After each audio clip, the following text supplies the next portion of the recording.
Hey, everybody. I want to bring you right to something it's a proverb written in the Bible, Proverbs 24. And if you go all the way to the end, I don't know if you've got a paper Bible or you scroll on your phone, but go all the way in, Proverbs 24, verse 30 and on. I once walked by the field and the vineyard of a lazy fool. Now, fool seem intense. Don't worry about it. But of a lazy fool, thorns and weeds were everywhere, and the stone wall had fallen down. When I saw this, it taught me a lesson, and this is the proverb: sleep a little, doze a little, fold your hands, and twiddle your thumbs. Suddenly poverty hits you, and everything is gone. So hopefully you got this picture of this field. You got a guy maybe walking by, driving by, and the field looks atrocious. It's not been cared for. Specifically, it's a vineyard.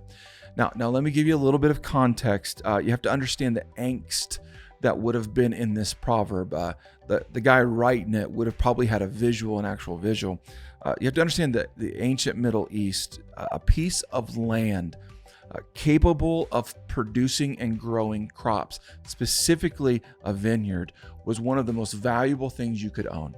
If you owned land that could produce any kind of food whatsoever, it was the greatest gift. You held on to it forever. You passed it on to future generations. It was the thing. And so it would be devastating from the writer to see a field that could grow crops not growing crops.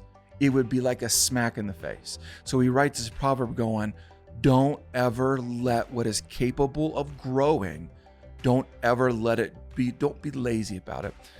The word used here is this opportunity of a lifetime.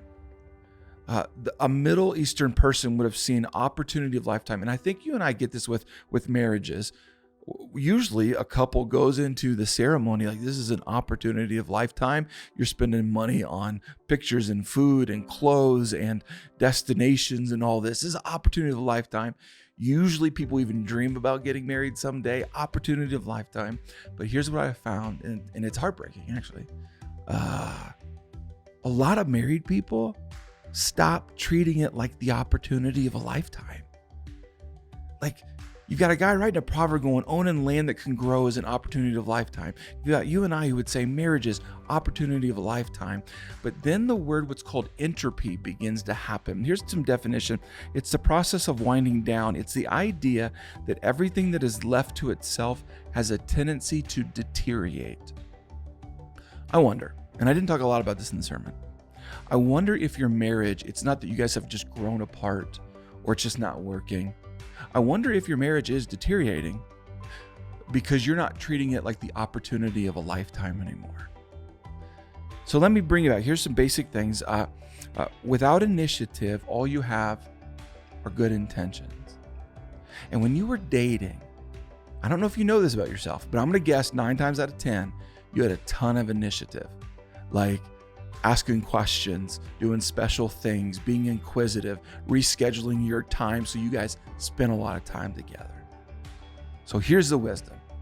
If your marriage feels like it's deteriorating, that entropy is setting in, start dating again. Just figure out what is good for the two of you. Start asking each other questions. You don't know everything about each other. Start getting little gifts, doing special things for each other.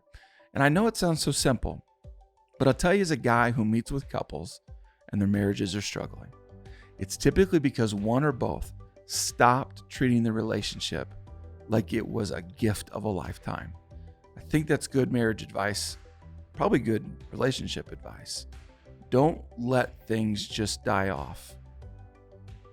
Do your best to let that person know how much you love them.